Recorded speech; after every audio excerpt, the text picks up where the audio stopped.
titulé la prédica de hoy, que es una prédica que ya estuvimos hablando el domingo pasado. Es una segunda parte del capítulo 17 de Juan. Capítulo 17 de Juan, donde llega el momento donde siempre vos vas a ver en los evangelios sinópticos, en Mateo, Marcos y Lucas, ¿no?, cómo Jesús se apartaba a orar. Y hablaba solas con su Padre. Buscaba el momento, por ejemplo, iba al monte a hablar con Dios.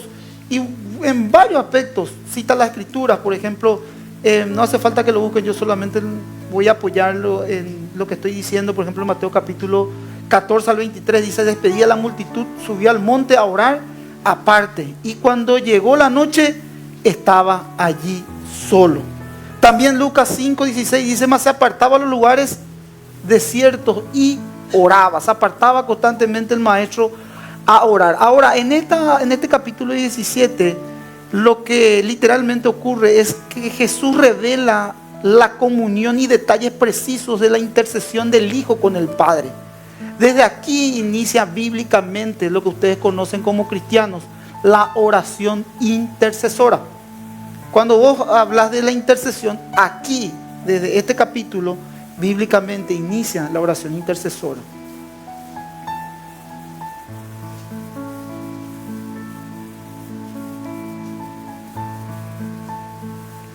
El capítulo 17 del Evangelio de Juan contiene lo que se llama la oración sacerdotal, o la llamada gran oración sacerdotal.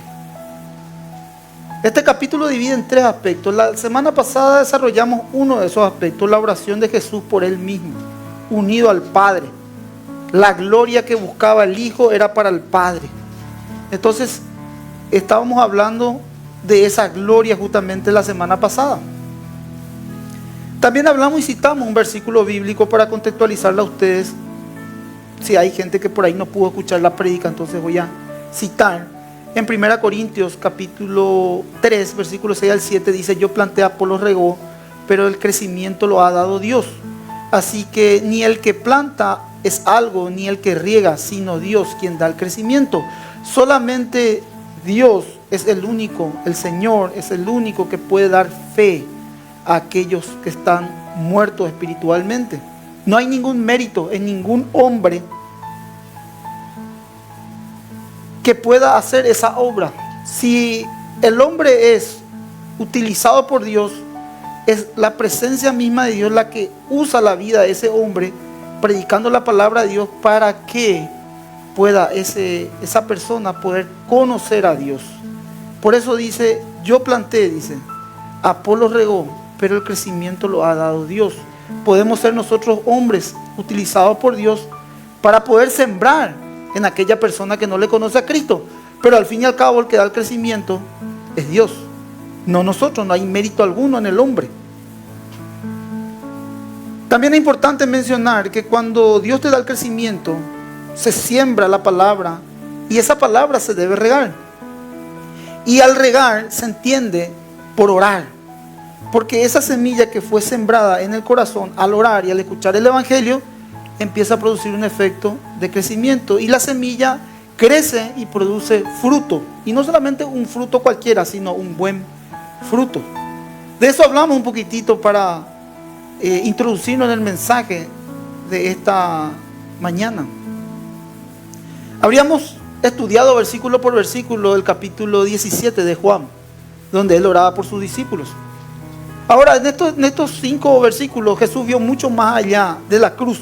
Anticipó la gloria que tendría con su Padre cuando todo esto terminara. Y esto yo me detuve mucho la semana pasada en hablar de que para el hombre es muy difícil administrar una gloria humana. Y contaba yo de anécdotas, por ejemplo, de que en algún tiempo estuve mirando en los canales de YouTube, por ejemplo, a los famosos, especial y específicamente a los artistas, hablando secularmente. Y cité, por ejemplo, a un artista que nació en una iglesia bautista prácticamente, y desde chiquitita se inició cantando en la iglesia. Luego empezó a recobrar fama y empezó a incursionar en el mundo secular, hasta luego de ser una mujer famosa en los años 90 y tener, creo que, la voz más top del momento. termina lastimosamente muerta a causa de la sobredosis. Pues y te puedo citar esta mujer que le estoy citando, es Wendy Houston, o te podés citar también varios artistas que conocían a Cristo de chiquitito, fueron a la iglesia, crecieron y luego después por el talento, el don, la fama, el poder, el dinero, los desviaron. Es una gloria que seduce mucho a la humanidad, muy difícil de poder administrar o controlar, y así también en el ámbito deportivo, así también en cualquier ámbito. Esa gloria es muy difícil de administrar sin Dios, sin Dios, sin Dios. Es más, está sumamente comprobado que sin Dios es muy difícil poder controlar, o no sería factible poder controlar esa gloria si no es de Dios. La única manera de poder controlar o administrar correctamente es poniéndolo a Dios en primer lugar. Somos seducidos por estas cuestiones. Por eso es que el Señor oraba de esa manera en los primeros 5 versículos. Para que la vida eterna, a los que me diste, Él decía en su palabra, se refieren a una doctrina que es fundamental, que es la doctrina de la elección. En Romanos capítulo 8, 29 al 30, dice la Biblia: porque a los que antes conoció también a Él los predestinó para que fuesen hechos conforme a la imagen de su Hijo, para que sea el primogénito entre muchos. Y a los que predestinó a estos también los llamó, y a los que les llamó también a estos justificó, y a los que justificó a estos también glorificó. Ahí bien ven cómo Él pudo glorificar. ¿A quiénes glorificó? A sus hijos, a sus hijos. Ahora, para entender esta doctrina de la elección es demasiado importante poder comprender o conocer a Dios. Ayer justamente se sacaron así los libros en la librería, y estaba hablando con una hermana que estaba atendiendo la librería, y le dije: para conocer a Dios es demasiado importante leer de sus atributos. El libro es así más o menos, y decía: conoces a Dios, conocer a Dios, de J. Parker. Y ese material, un resumen de ese material, en algún momento en mi crecimiento, yo miré y estudié esa porción resumido de ese libro, y me ayudó muchísimo a entender el atributo de Dios de la omnisciencia. Porque la omnisciencia quiere decir que Él supo quiénes habrían de venir en Cristo. Había una decisión ya predeterminada para derramar su amor sobre cada uno de nosotros y establecer una relación íntima con Él. Es decir, tu vida, mi vida, la vida de los cristianos, de los creyentes, es la propia elección de Dios.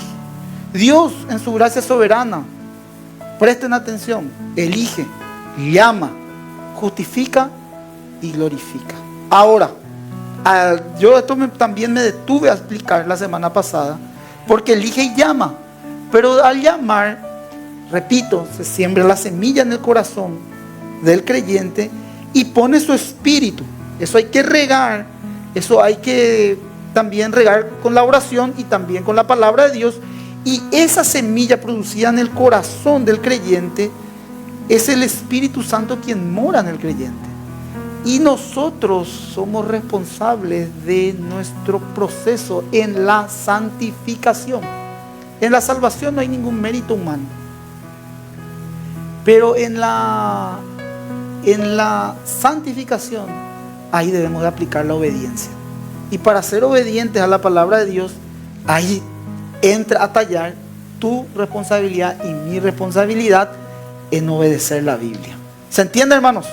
Entonces, ahí vamos caminando, y ahí se conjuga lo que es el evangelismo por un lado y la responsabilidad del hombre. El llamado de Dios y la responsabilidad del hombre. Bueno, hermanos queridos, entonces bajo esto lo hice en 45 minutos más o menos la semana pasada, hoy vamos a la palabra de Dios en la oración de Jesús por los apóstoles, por sus discípulos. Amén, hermanos. ¿Quiénes somos discípulos del Señor? Muy bien.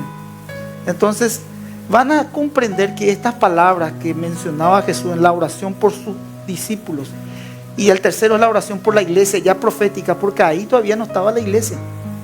Jesús le estaba enseñando a los 12 para que esos 12 vayan a enseñar todo lo que ellos aprendieron primeramente. Entonces, por eso es la oración intercesora ya profética de la iglesia. Es el punto 3. El punto 2 es la oración de Jesús por los apóstoles. Y el punto 1, lo que estaba mencionando, era por él mismo unido al Padre, el Hijo y al Espíritu. Bueno, capítulo 17, versículos 6. Voy a ir al 10, del 6 al 10 primeramente. Esta ya es la oración por sus discípulos. He manifestado tu nombre a los hombres que del mundo me diste. Tuyos eran y me los diste, y han guardado tu palabra. Ahora han conocido que todas las cosas que me has dado proceden de ti, porque las palabras que me diste les he dado, y ellos las recibieron y han conocido verdaderamente que salí de ti, y han creído que tú me enviaste. Yo ruego por ellos, no ruego por el mundo, sino por los que me diste, porque tuyos son, y todo lo mío es tuyo, y todo lo tuyo es mío, y he sido glorificado en ellos. Ahora, al mencionar palabras de Jesús, y en la oración de Jesús, tuyos eran, es una afirmación contundente de que antes de su conversión ya pertenecían a Dios. Esto era debido a una elección soberana. Fueron elegidos desde antes de la fundación del mundo. Acá vos podés hacer una recopilación personal de tu vida. Personal de tu vida. Vos podés decir, bueno, en algún momento desde chico había algo intrínsecamente dentro mío que hacía que yo sea un hombre de fe sin tener conocimiento profundo de mi Salvador todavía. O propició Dios, ahora entiendo que propició Dios una situación extrema en mi vida para yo poder conocerla a Él. O vine a Dios por un vacío existencial o por una situación X. Cada uno tenemos nuestros testimonios de vida que hicieron que se cumpla el llamado de Dios. Y esto ya estaba planificado en el plan de Dios, no en el de nosotros. Así como también tu vida ya tiene un plan perfecto. Dios tiene conocimiento de toda la película. Y nosotros vamos siendo parte de esta película, de nuestra historia, de nuestra vida. Dios ya tiene todo. Porque Él tiene capacidades extraordinarias e infinitas. Por eso que dice Isaías, ¿quién conoció la mente de Cristo? Nuestros pensamientos no son vuestros pensamientos. Sus pensamientos son mucho más grandes e infinitos y profundos que ningún hombre puede descifrarlo. Hay misterios que nos son revelados a nosotros los hombres, que estamos entendiendo por medio de la revelación de la palabra de Dios. Y hay misterios que solamente son de Dios, que en algún tiempo nos va a revelar. Pero aún así podemos entender de su grandeza. Y también podemos entender que Él es el principio, el fin, el alfa y el omega. Son atributos de Dios para conocer la oración de Jesús. Entonces, puedes ver, y esto no hace falta que lo busquen porque es un versículo muy conocido en Efesios capítulo 1:4, dice, según nos escogió antes de la fundación del mundo para que fuésemos santos y sin mancha delante de Él. Hoy mismo, en esta mañana, puede haber una persona que no está en sus cabales, bajo los efectos del alcohol, pasando por acá o yéndose a su casa, un joven que está llegando ahora mismo y se acostó, empezó a aprender la prédica, empezó a mirar, y algo el Señor puede estar haciendo en su vida, en su corazón, porque ya Dios le había pensado. Por eso es que nosotros no podemos desechar a nadie, hasta el peor perverso, en las últimas horas, en los últimos minutos, puede obrar ese arrepentimiento y creer en el Señor Jesucristo. Me dice, pero pastor, qué injusto, ¿cómo toda una vida se pasó este badulaque o este hombre o esta mujer haciendo cosas malas, y en los últimos minutos de su vida, pastor, se puede arrepentir y ir al cielo? Pregunto, eso es un concepto muy humano, nuestro. Nosotros muchas cosas no entendemos, pero sí su atributo habla de que Dios es justo y el hombre es injusto. Ayer en la obra me gustó muchísimo un papel de nuestro querido hermano Mario Alsina, cuando él dice, un justo por muchos injustos. Porque en nosotros no obra la justicia. Si obra la justicia, nosotros no somos nosotros, sino es Dios en cada uno de nosotros. No es nuestra justicia. A quien más se le perdonó, más amó. Quien más ama es porque ha sido perdonado. Por eso dice la palabra de Dios, donde sobreabundó el pecado, sobreabundó la gracia. Pero nosotros muchas veces desviamos el camino por la falta de conocimiento y empezamos a juzgar, este no es, a este le falta, y así nosotros vamos tomando un lugar que no nos corresponde. Eso le corresponde a Dios. Nosotros no podemos, bajo ningún punto de vista, poder determinar la condición espiritual del hombre o de la mujer, porque eso es algo interior. Lo que nuestros ojos miran es lo exterior. Ahora, si en lo exterior no ves una conducta acorde a la palabra de Dios, perfecto, pero al fin y al cabo es Dios quien va a obrar en su vida. Si es un hijo, va a recibir disciplina, porque su palabra dice que a sus hijos Él les disciplina. Y si dice, bueno, pero ese vive pecando, entonces a lo mejor no es un hijo, porque dice la palabra de Dios perfectamente, a su hijo le disciplina, y si no es hijo, es un bastardo. Y solamente basta con esto, hermano. Yo te digo con mi experiencia, cuando un hombre, una mujer, estoy hablando de Dios, hace las cosas mal realmente, recibe una puntada en su pecho, en su mente. Hay algo que no te deja en paz.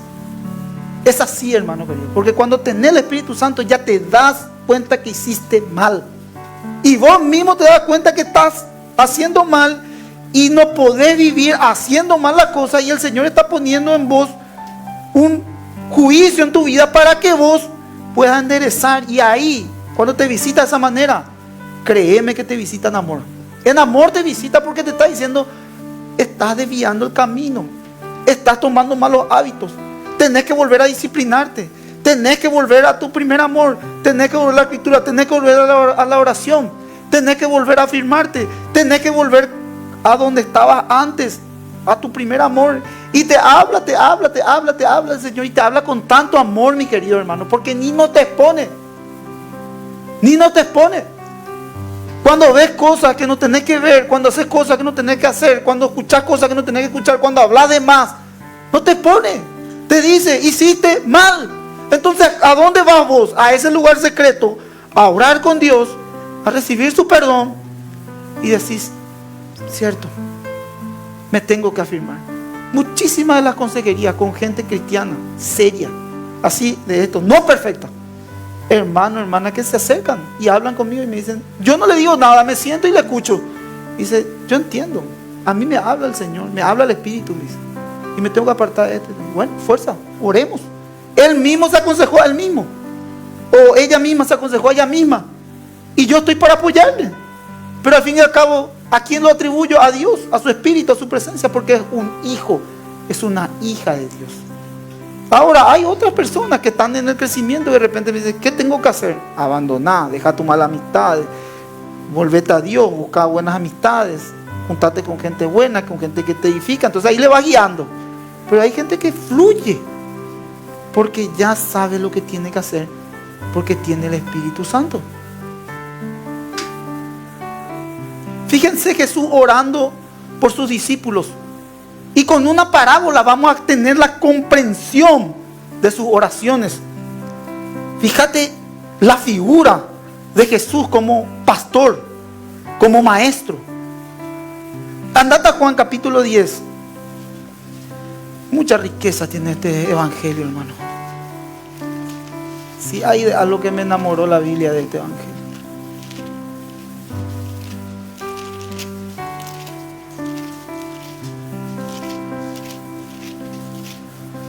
Ay, hermanos. Fíjate la parábola del redil, porque él está orando por su discípulo, y con esta figura vas a poder entender.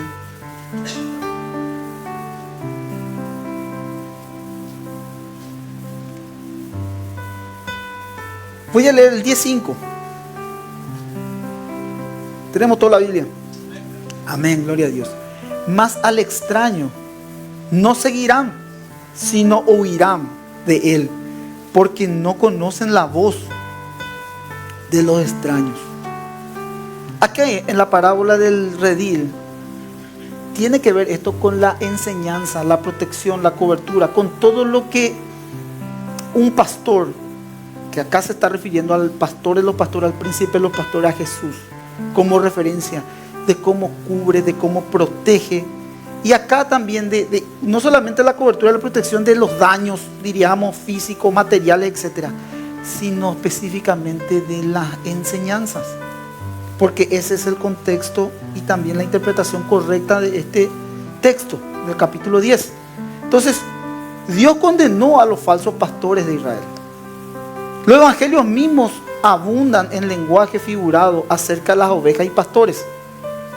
Jesús, por medio de esta alegoría, de esta parábola, o del simbolismo del redil, destacó la verdad espiritual sobre la enseñanza. Ahora, andate al 10, 7 al 9. Dice la palabra de Dios: volvió pues a decirles: de cierto os digo, yo soy la puerta de las ovejas. Todos los que antes de mí vinieron, ladrones son, salteadores, pero no los oyeron las ovejas. Yo soy la puerta. El que por mí entra será salvo, y entrará y saldrá y hallará pastos. ¿Qué pasa, hermanos? Acá se está refiriendo específica y puntualmente a la alimentación. Hallará pastos. Las ovejas se resguardaban en un redil que tenían una puerta, una sola puerta había en el redil. Por ella entraban, por ella salían. Era muy difícil entrar por la puerta. Y el que quería herir o robar la oveja debería de entrar por otro lado, no por esa puerta. Jesús era esa puerta. Y en este pasaje afirma que Él es el único medio para acercarse al Padre, el único camino, la verdad y la vida. Dice que específica y puntualmente en la puerta del redil, el pastor dormía en esa puerta. O sea, en esa misma puerta, para que no entre nadie a saltearle a las ovejas, ahí mismo el pastor dormía para que nadie entre. Por eso en este sentido figurado, Jesús dice: yo soy la puerta. Yo soy la puerta del redil. Ahora, fíjate lo que dice el 10 al 11.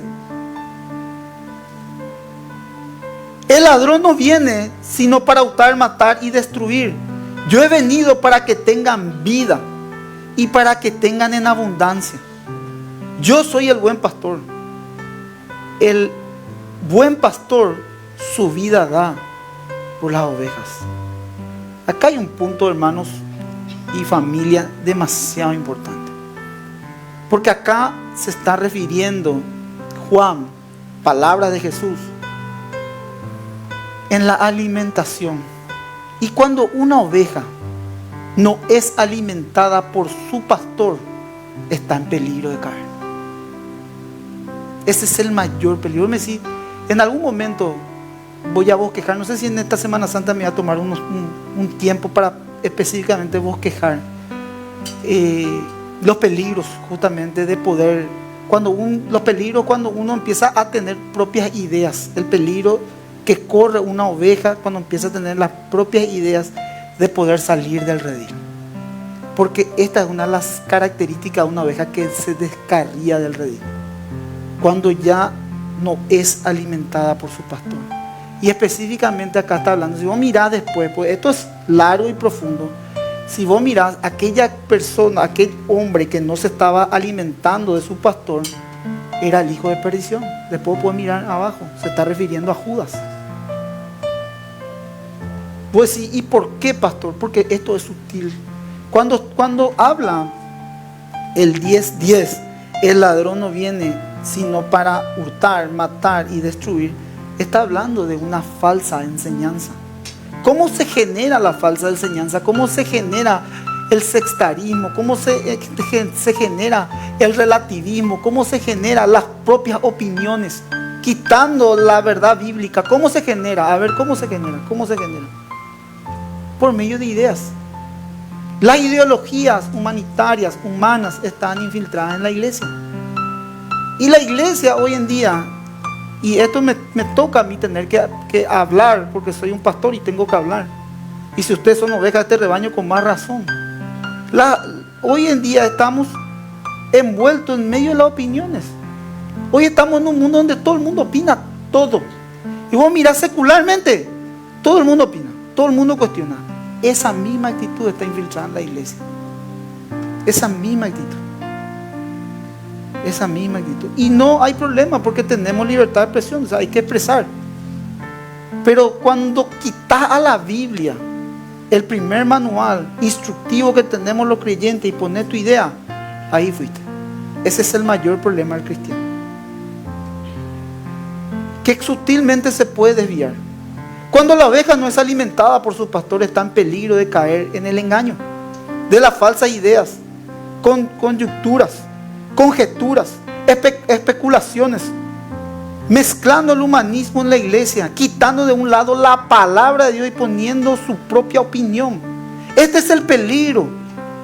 Y enseña justamente la palabra de Dios a que si no nos sujetamos a ella y no la obedecemos, a que podíamos correr un alto riesgo de poder desviarnos.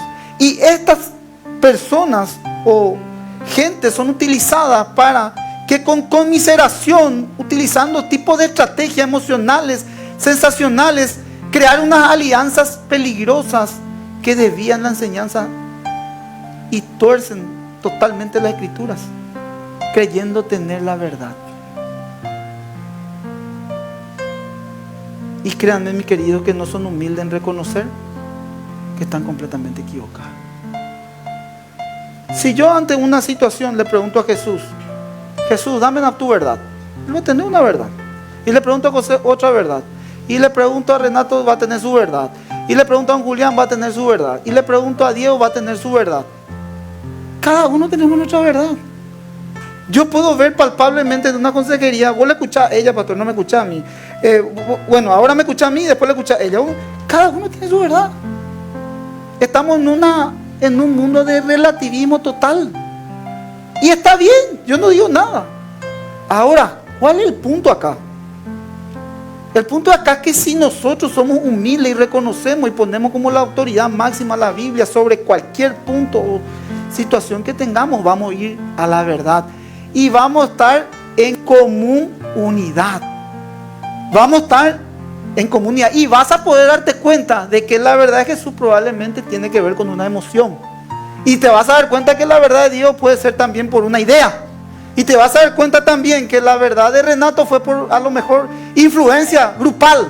Y te vas a dar cuenta de montones de cosas cuando te va a la escritura. Cuando te va a la oración.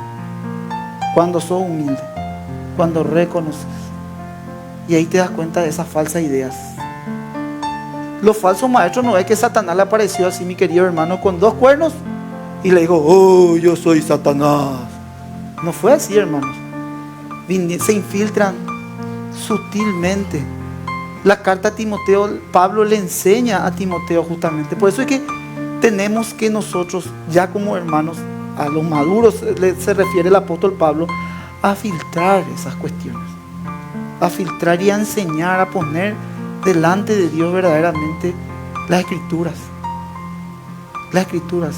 E incluso vos podés decir, me cuesta mucho en mi conducta poder cumplir las escrituras o poder vivir con una conducta acorde a la escritura, porque soy débil, soy carnal, soy desobediente y soy mañero, reconoces, pero aún así la escritura es verdad. La escritura es verdad. La escritura es mi autoridad. Por eso que la Biblia dice, y también el Evangelio de Juan, la verdad te hará libre. Y acá hay dos posturas nomás. Hay una verdad y hay una mentira. ¿A quién vos le crees? Ese es el punto. ¿A la verdad bíblica o a la mentira de tu mente? Créanme que hay cuestiones así de repente de trastornos emocionales que ya extremos estoy hablando. De por ejemplo pánico, miedo, depresión y todas estas cuestiones. Y uno verdaderamente, yo le entiendo a estas personas porque viven en un mundo completamente paralelo, porque viven creyéndole a su pensamiento. Y todo lo que está en el pensamiento es toda una mentira. Yo mismo, yo le digo sinceramente, hay veces que yo estoy sumamente cargado o embotado. ¿Viste cuando embotado ya no podés pensar, razonar, necesitas un espacio para poder verdaderamente ser objetivo? ¿verdad? Y yo mismo me doy cuenta que no tengo que tomar ahí ninguna decisión, nada. Tengo que buscar orar, tengo que buscar leer la palabra de Dios, tengo que buscar caminar, oxigenar mi cerebro, no importa el tiempo que tenga que pasar. Porque si llego a tomar una decisión, voy a tomar una decisión desacertada. Y voy a tomar en mi carne. Eso yo por lo menos, gracias a Dios, que estoy aplicando la oración y la palabra de Dios, estos elementos, me estoy dando cuenta. Entonces yo me doy cuenta y aplico la sabiduría. Ahora, cuando estoy lúcido, estoy bien, se oxigenó mi cerebro, estoy más descansado, tengo completamente otra actitud. Ayer justamente estuve hablando con un hermano. Hay cuestiones que anteriormente me irritaban, me cansaban o me enojaban. Hoy vencí. Hoy prácticamente puedo decir vencí. No sé qué me va a pasar al salir de acá, en el sentido de que con qué voy a toparme. Pero va a ser un desafío para poder decir que vencí realmente. No temo. Descanso en el Señor, dependo de Dios. Entonces, estas palabras, Jesús estaba orando por sus discípulos. Le estaba advirtiendo de las falsas enseñanzas a qué se iban a exponer ellos. Y hoy también a qué ustedes se están exponiendo, a qué nosotros nos estamos exponiendo.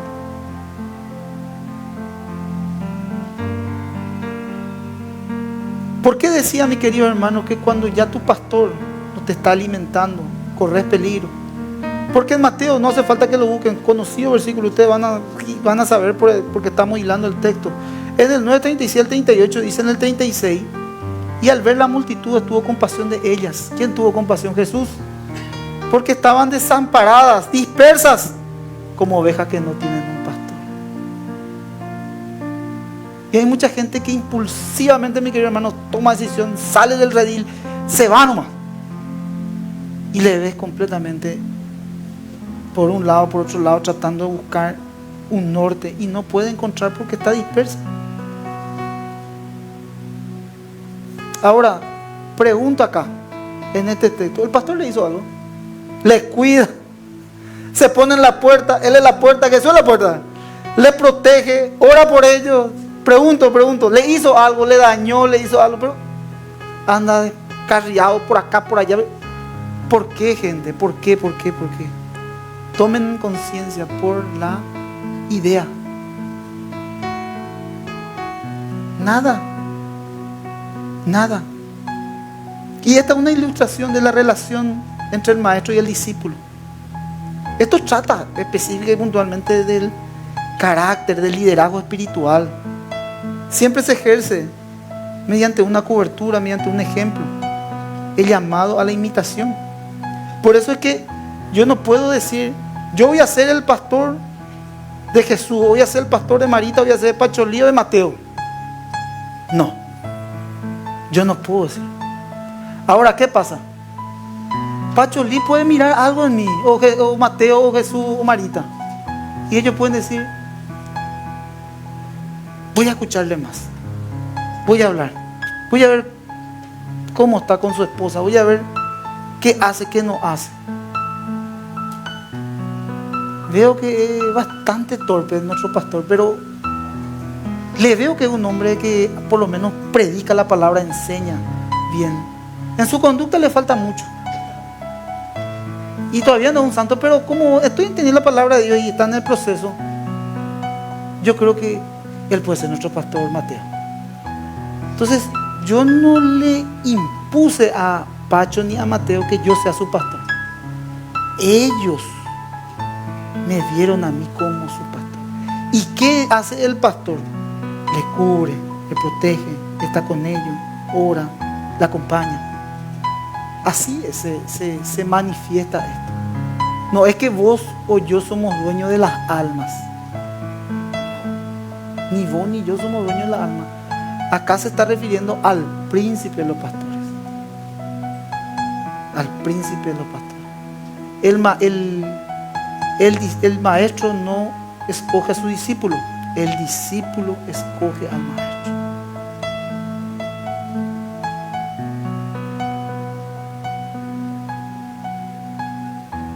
Acuérdense bien esto, gente. No es que yo soy tu pastor porque juego bien fútbol, no. O porque preparo rico el asado, o porque soy calidad. No. Acuérdense, gente. Esto tiene que ser fundamental. Es por la enseñanza. Es por la enseñanza. Acá no, mi querido hermano, porque que pues ya calidad, el pastor, nos vamos todos juntos a la cancha olimpista también. No. Acá, mi querido hermano, es por la enseñanza. Acá es por el alimento.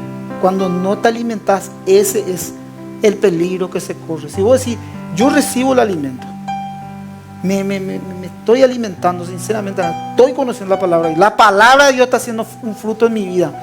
La palabra de Dios está pasando, algo está haciendo el Señor conmigo. Entonces ahí sí. Pero guíate en la palabra siempre. No vaya a guiarte en el hombre. En el hombre no. Eso a mí una vez me marcó. Esto es una prédica bosquejada del pastor Emilio. La de las viejas guardias se van a acordar. Y él decía esto: si me ven a mí que me desvío la palabra de Dios y empiezo yo a decir cualquier cosa que no está en la palabra de Dios, él mismo me decía: huyan, corran, salgan, ni pasen por acá. Pero si estoy predicando la palabra de Dios, honra la palabra de Dios. Amén, hermanos. Entonces la enseñanza es fundamental acá, porque es el alimento espiritual. Bueno, volvemos a Juan capítulo 17, 14 al 16.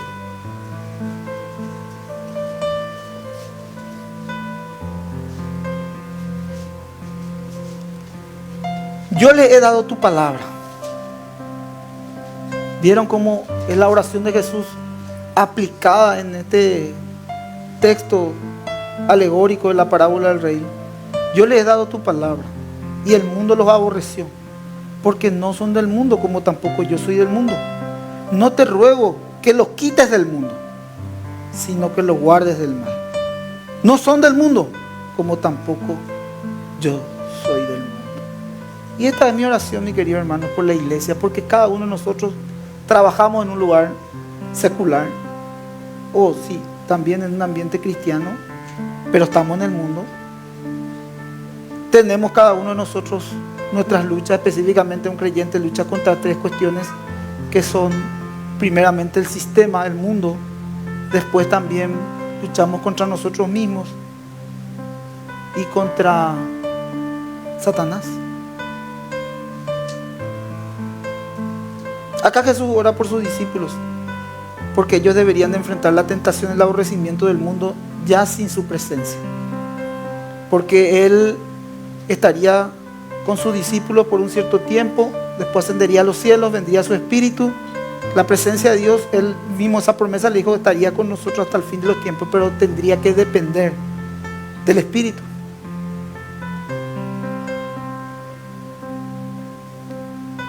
Y eso deberían de desarrollarlos solos.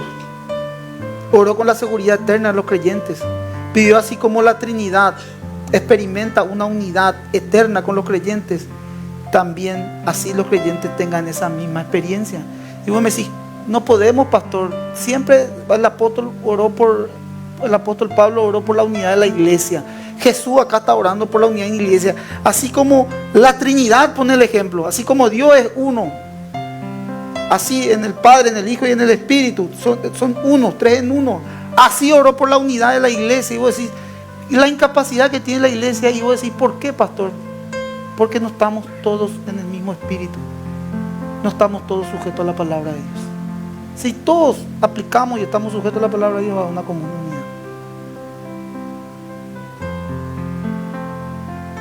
Cristo protege a sus discípulos de Satanás y de toda fuerza del mal.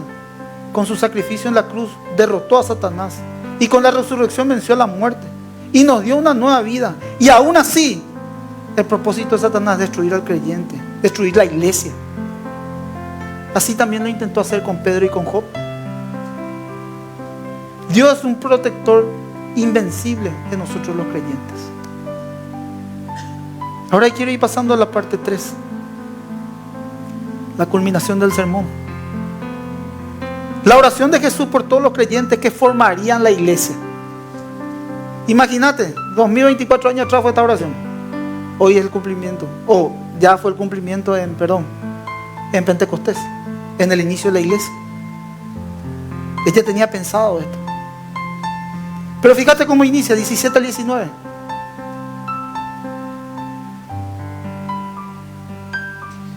Santifícalos en tu palabra. Santifícalos en tu verdad. Tu palabra es verdad. Repito, 17. Santifícalos en tu... ¿Cuál es la verdad? ¿Tuya o esta? Bueno, santifícalos en tu verdad. Tu palabra es verdad. Como tú me enviaste al mundo, así yo los he enviado al mundo. Y por ellos yo me santifico a mí mismo, para que también ellos sean santificados. ¿En qué? En la verdad. La oración era para que cada uno de sus discípulos y los que iban a venir puedan ser santificados en la verdad que es su palabra. Así como enviaste al mundo, así yo los he enviado. Y por ellos yo, dice el Señor, me santifico a mí mismo, para que ellos también sean santificados. ¿En qué? En la verdad que es su palabra. La santificación tiene que ver con apartar algo de una forma particular. En el sentido de los creyentes son apartados para Dios. Son apartados para Dios. Ahora vos me decís, ¿somos apartados para Dios? Sí, porque tenés un proceso y un propósito de manera exclusiva. Tenés un propósito aquí. Si sos un hombre de Dios, una mujer de Dios, tenés un propósito en la tierra. La santificación solo se alcanza por medio de la verdad, de la transparencia. No puede haber una santificación sin verdad. No puede haber una santificación sin obedecer la palabra. No puede haber una santificación sin una sujeción. No puede haber. No puede haber.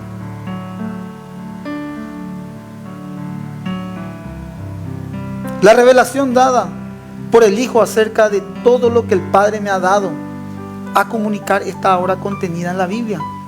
Por eso decía, solamente la manera de santificarse es aplicando la verdad,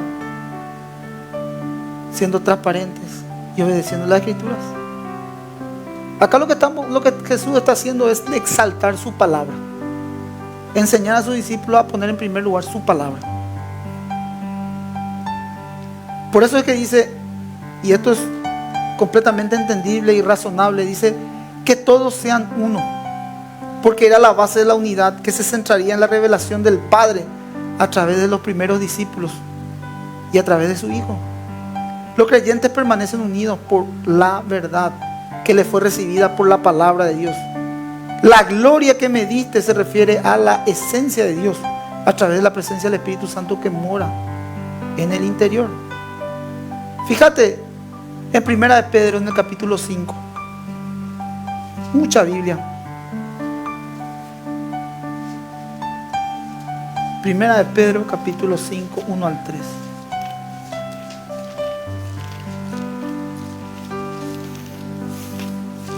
Terminando la Biblia.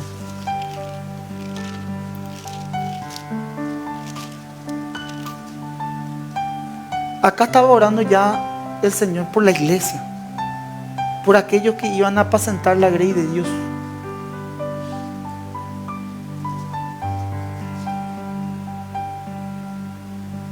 Y me pongo a pensar, y esto también me puse a analizar.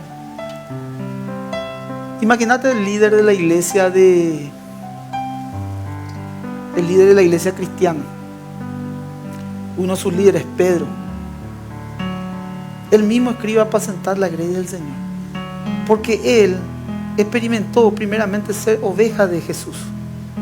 Lo falló, y en muchas partes de la Biblia había mostrado la falta de carácter de este hombre, hasta que se arrepiente profundamente este hombre de haberle negado 3 veces antes que cante el gallo. Vos podés mirar en montones de aspectos. Era un pescador. Ya cuando Cristo había resucitado, se lo aparece echando las redes. Y en muchos pasajes él puede ver cómo Dios, su pastor, trató con él. y trató con mucho amor. Entonces él, por medio de su experiencia, de experiencias no buenas, de las convicciones, de las correcciones, él tenía que, después de pasar todo ese proceso, ponerse como un pastor. Y él escribe, imagínate cómo él escribe esta carta, donde por medio de su experiencia y de la enseñanza que pasó, él la escribe en estos 3 versículos que lo voy a resumir para ir terminando. Ruego a los ancianos que están entre vosotros, yo anciano, también con ellos, y testigo de los padecimientos de Cristo, que soy también participante de la gloria que será revelada, apacentar la grey de Dios que está entre vosotros, cuidando de ella. ¿Cómo vas a cuidar? ¿Cómo va a cuidar un pastor la grey? No por fuerza, sino voluntariamente. No por ganancia deshonesta, sino con ánimo pronto. No teniendo el señorío sobre los que están a vuestro cuidado, sino siendo ejemplos de la grey. Este era otro Pedro, indudablemente. Este ya fue un Pedro que estaba completamente rendido, humilde, que ya había padecido, que ya había visto a Cristo en su vida, y no solamente él fue un testigo ocular, sino que ya Dios lo había quebrado. Y él insta a la iglesia y a sus líderes en tiempo de sufrimiento y de persecución en la iglesia, aún así en tiempo de oposición y levantamiento, él requiere que un líder espiritual sea un hombre noble. Los ancianos son pastores, apacentadores. Un anciano quiere decir no anciano de edad, sino un anciano tiene que ver con la experiencia de vida que tuvo. Un anciano o una anciana quiere decir un hombre maduro espiritualmente. Y el objetivo del pastor de cuidar no solamente el redil, es la alimentación espiritual. Y el anciano debe ser apto para enseñar. La alimentación también requiere de una protección. La protección no es impositiva. Nunca el liderazgo cristiano o lo que imprimió Jesús fue un liderazgo de imposición. Nunca. Vos mirás tu Biblia, por eso yo quiero desafiarte a que vos puedas mirar el liderazgo de Jesús. Nunca le impuso a nadie. Es más, en Juan capítulo 6:66 le dijo a sus propios discípulos, porque la gente lo seguía por los milagros, la gente le seguía por el hambre muchas veces porque hizo milagros con panes, peces. La gente le seguía, lo que estaba enseñando era que la gente lo seguía por motivaciones incorrectas del corazón. Entonces, al seguirle a Jesús por la motivación incorrecta, nada ha cambiado en estos tiempos. Muchos le siguen a Jesús por la motivación de sus corazones. ¿Qué hay en el corazón del ser humano? Entonces Jesús filtra con, nuevamente, la palabra de verdad. Entonces dice la masa: Dios mío, esto es, ni ahí nos vamos todos. Entonces Jesús le pregunta a sus 12 discípulos: muchachos, ustedes que también me siguieron y que vieron todos estos milagros, ¿quieren irse también ustedes? Juan 6:66. Desde entonces muchos ya no andaban con él. Pero ¿qué le dice? ¿Quieren irse también ustedes? Y Pedro, el que escribe apacentar la grey del Señor, le dice: ¿a dónde iremos, Señor? Si solamente tú tienes palabras de vida eterna.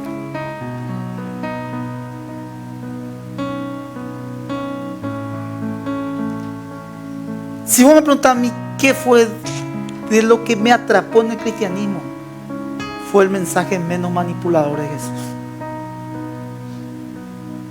Es decir, ¿Te querés ir? Perfecto, tomate tu decisión. ¿Qué puedo hacer? Orar por tu vida. Nunca le instó a nadie a él a quedarse, nunca instó metiendo conmiseración o la puchulina, chuchulina.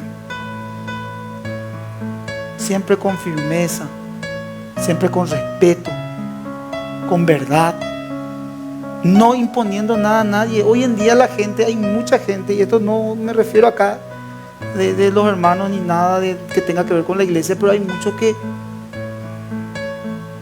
sus líderes le imponen las cosas y uno trabaja más por presión y por imposición que por amor.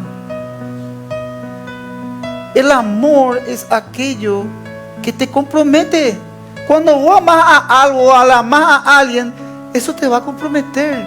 Si vos le amás a tu iglesia, le amás a tu iglesia por sobre todas las cosas, la diferencia vas a dejar y vos vas a poner a tu iglesia porque le amás a tu iglesia. Cuando te vas a casar con una persona, vos mirás las familias. ¿Son perfectas las familias? No son perfectas las familias, no son perfectas. Es imposible decir una familia perfecta y la otra también y se unen todos y están todos súper bien. No, siempre está la tía abuela, la otra tía, siempre hay alguien que no va a pensar igual. Pero vos le amás a tu esposa y tu esposa te ama a vos. Y esas diferencias se pueden pulir por el camino. Porque el amor te compromete. Entonces, ¿qué hace? ¿Qué hace esa pareja? Dice, vamos a casarnos. Si papá y mamá están de acuerdo y también tus padres están de acuerdo, y después las diferencias que pueden haber, eso después pulimos, me van a ir conociendo. Yo le invito a comer a tu tía, todos salimos a merendar, a desayunar, y cuando hablamos nos vamos a conocer. No te preocupes, mi amor, lo importante es casarnos. Y después le ves tan. ¿Por qué? Porque el amor te compromete. Y el amor hace que te limpie la diferencia, porque va por encima. Está por encima. Está por encima. Hay gente que por la pasión, por su equipo, por su club, ese amor hace que probablemente muchos pierdan su familia. O decís, o que se descarríe o se desvíe. ¿Por qué? Porque está centrado en su amor. Su amor es su club, va a dar su vida por su club, está ahí metido 100% por su club. ¿Dónde está tu tesoro? Pues está tu corazón. ¿Dónde está tu tesoro? Y eso es lo que el Señor estaba orando por la iglesia. Entonces, si nuestro tesoro verdaderamente está la obra, la iglesia, está la gente, están los hermanos, ahí está. Eso te va a comprometer y eso va a hacer que vos no mires las cosas o que pasen las cosas así, pero está por encima de ello. Eso a mí me dijo, hace poquito vinimos a hablar con el pastor. Tuvimos una mañana con mi pastor. Y ahí me dijo algo. Un pastor, un siervo de Dios ya está completamente jugado. Y ahí yo entendí, ¿por qué uno está completamente jugado? Vos, yo, cualquiera, y me empezó a citar ahí los pastores. Porque ya está, nuestro amor está por encima de todo. Entonces nosotros, ¿qué tenemos que hacer? Amar. Si yo me despierto un día, mi querido hermano, iré ahí enojado un domingo porque tengo que predicar, o molesto, o me levanto así, no quiero ir a la iglesia, no quiero ir a encontrar con fulano, mengano, y querido hermano, tengo que dejar. Con sinceridad, yo me tengo que levantar con expectativa, con ganas, con gozo, con alegría, a pesar de toda la diferencia que yo tengo o que tienen. ¿Por qué? Porque el amor me compromete y mi mirada está en el amor de Cristo, no en los detalles. Los detalles me van a desenfocar, y a ustedes también. Apacentad la grey de Dios que está entre vosotros, con cuidado de ella, no por fuerza, sino voluntariamente, no por ganancias honestas, sino con ánimo pronto, no como teniendo el señorío entre los que están a vuestro cuidado, sino con ejemplo de la grey. El objetivo decía que es la alimentación espiritual. El anciano debe ser apto para enseñar. La alimentación también requiere protección, no por fuerza, sino voluntariamente, no con ganancias deshonestas. como teniendo el señorío de los que están a vuestro cuidado. Esto se basa en que un pastor no le puede dominar estas cosas, sino que se debe de entregar a Cristo para que se señoree de esas tentaciones. Luego me decís, ¿y pastor? Pero ahí habla también de las tentaciones. Por eso que este texto, este título y este capítulo se refiere al príncipe de los pastores, que es Jesucristo. Amén, hermanos. Podemos ponernos de pie.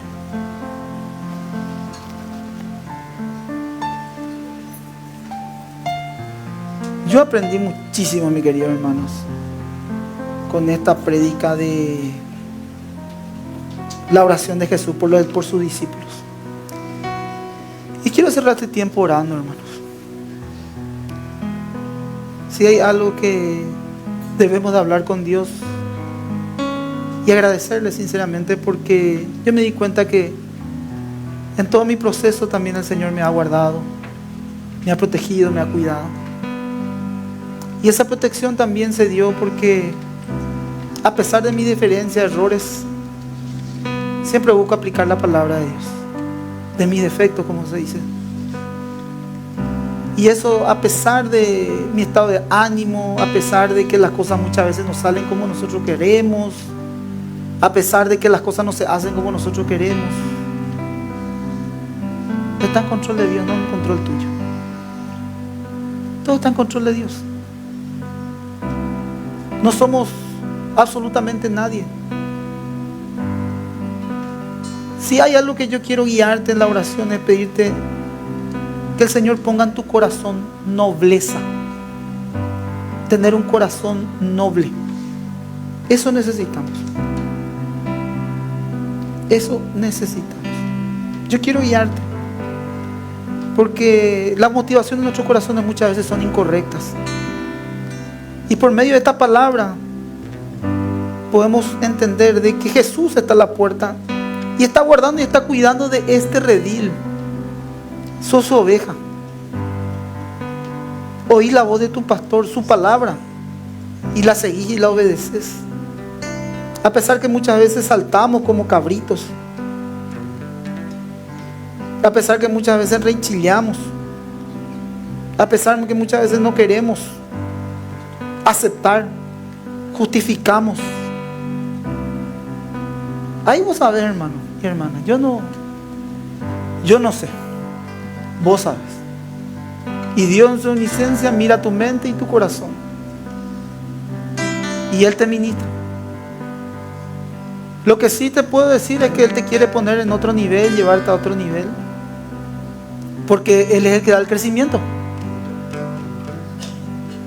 Pablo regó, Apolo sembró, pero aquel que da el crecimiento es Cristo.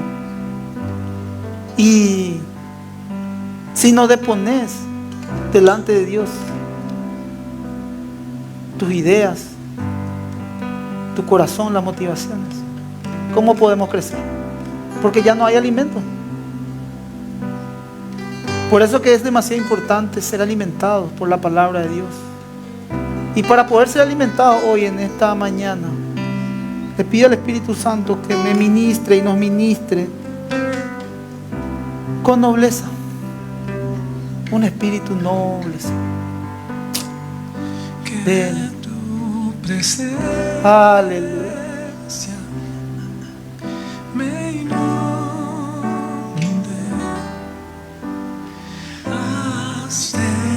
Paz, fe.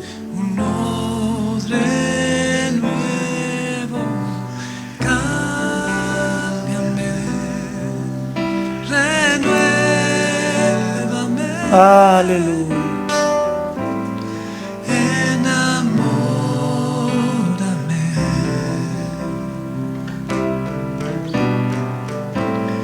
Enamórame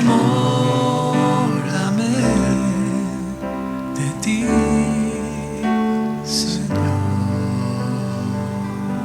El Espíritu Santo te ministra con un amor. Su perfecto amor echa fuera todo temor.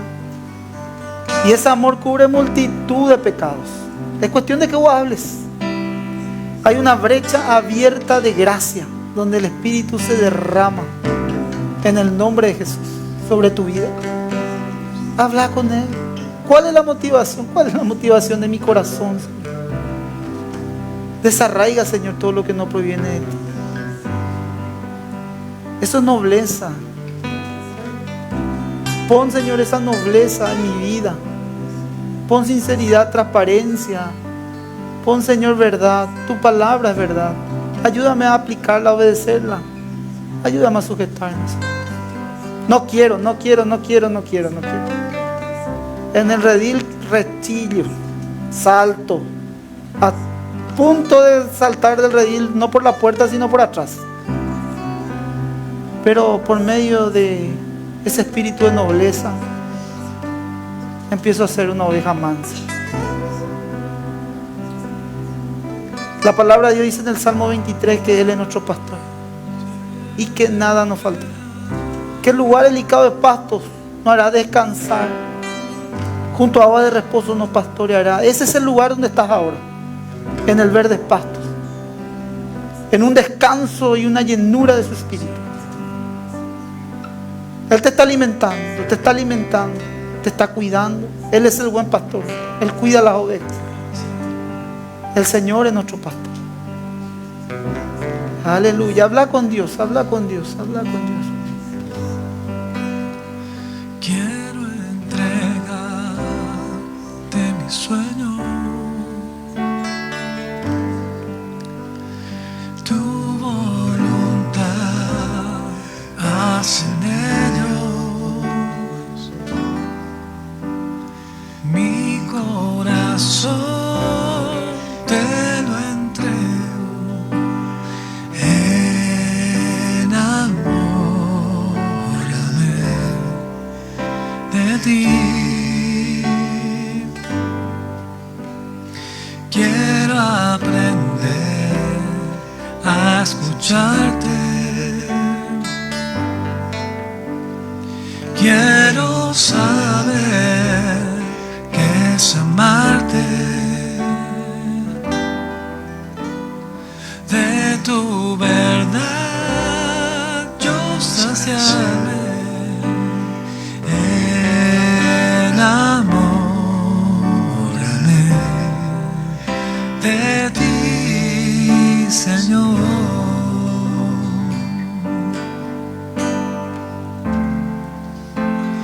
Que tu presencia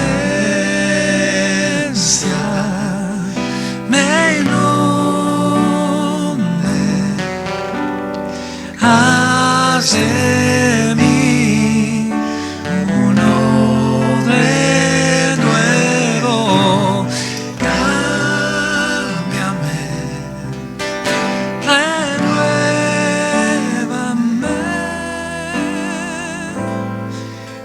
enamórame de ti, Señor. Aleluya, aleluya.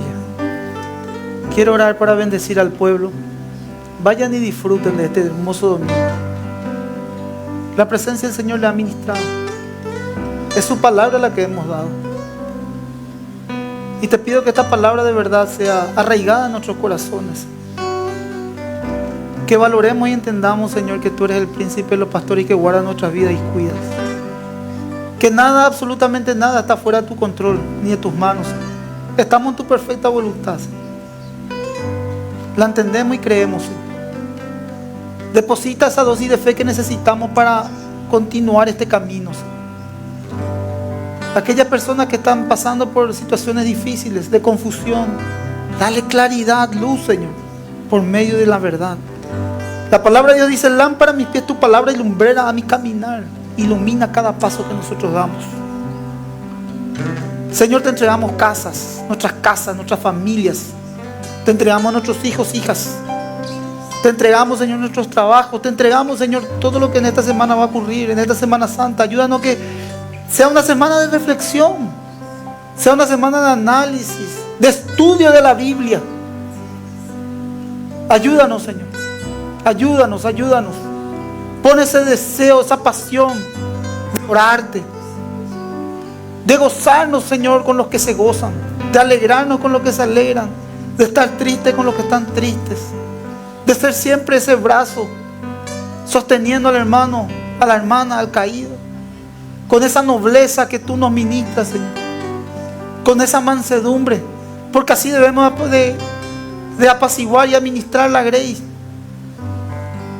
Bendigo, Señor, a este pueblo y te doy gracias. Que la bendición del Padre, la bendición del Hijo y el Espíritu Santo sea con cada uno de mis hermanos en el nombre poderoso de Jesús. Amén y amén. Que Dios les bendiga, hermanos queridos.